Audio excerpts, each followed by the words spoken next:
બીજી તરફ વિભાજનનો વિરોધ ભાભરમાં પણ થયો। બનાસકાંઠા જિલ્લાના ભાગલા પડ્યા બાદ એક માસથી વિરોધ થઈ રહ્યો છે। ધાનેરા બાદ ભાભરના લોકોએ પણ આક્રોશ વ્યક્ત કર્યો। ધાનેરા, કાંકરેજ, દિયોદર બાદ હવે ભાભરમાં પણ વિરોધ પ્રદર્શન ફરી એકવાર શરૂ થઈ ગયું છે। 30 દિવસ થયા છતાં વિરોધનો સૂર યથાવત છે। ભાભરને ઓગળ જિલ્લામાં રાખવાની માંગ સાથે વિશાળ રેલી નીકળી, જેમાં મોટી સંખ્યામાં ભાભરના લોકો જોડાયા। બેનરો સાથે હલ્લાબોલ કર્યો। ચાલો ભાભરના નાદથી રોડ ગુંજી ઉઠ્યો। મોટી સંખ્યામાં લોકો વાહનો અને પગપાળા જોડતા રોડ પર ટ્રાફિક જામના દ્રશ્યો સર્જાયા। લોકોની એક જ માંગ છે કે દિયોદરને ઓગળ જિલ્લો બનાવવામાં આવે તો ભાભરનો સમાવેશ કરવામાં આવે। ભાભરને નવરચિત વાવથરા જિલ્લામાં સમાવેશ કરાતા રોષ છે। મહેસાણામાં મૃત્યુ પામનાર વૃદ્ધનો મૃતદેહ મહેસાણાની વતનમાં લાવવામાં આવ્યો હતો। વિસનગરનું કડા ગામ હિબકે ચડ્યું હતું। મહાકુંભમાં થયું હતું તેમનું મૃત્યુ।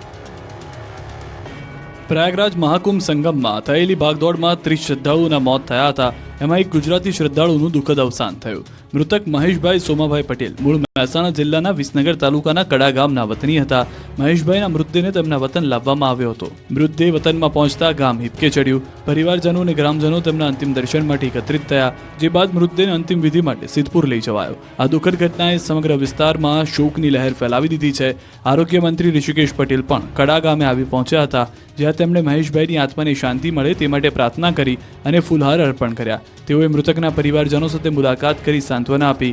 સાથે જ ઋષિકેશ પટેલે મૃતક સાથે મહાકુંભમાં જનાર તમામ પરિવારજનો પાસેથી માહિતી મેળવી હતી। વાપીથી શામળાજી હાઈવે પર કોંગ્રેસ આગેવાનોનું ચક્કાજામ।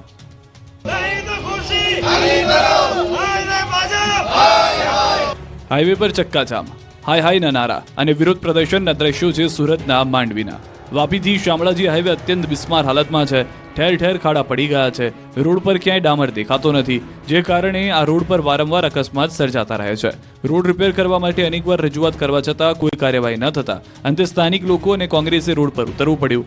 નેશનલ હાઈવે 56 પર વાપીથી શામળાજી હાઈવે પર કોંગ્રેસ આગેવાનોએ ઉતરી વિરોધ પ્રદર્શન કર્યું। રોડ પર બેસીને કર્યું ચક્કાજામ। માંડવીના માલદા ફાટક નજીક ચક્કાજામ કરવામાં આવતા રોડ પર ટ્રાફિક જામ થયો।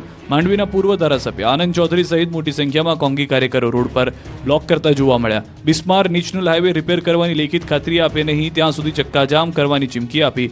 માંડવી જંખવાવ નેશનલ હાઈવે ચક્કાજામ કરાતા ટ્રાફિક જામ થયો। અનેક વાહન ચાલકો કલાકો સુધી ફસાયા। કોરી માલિકીની દાદાગીરી સામે મોડાસાની મહિલાઓએ લીધા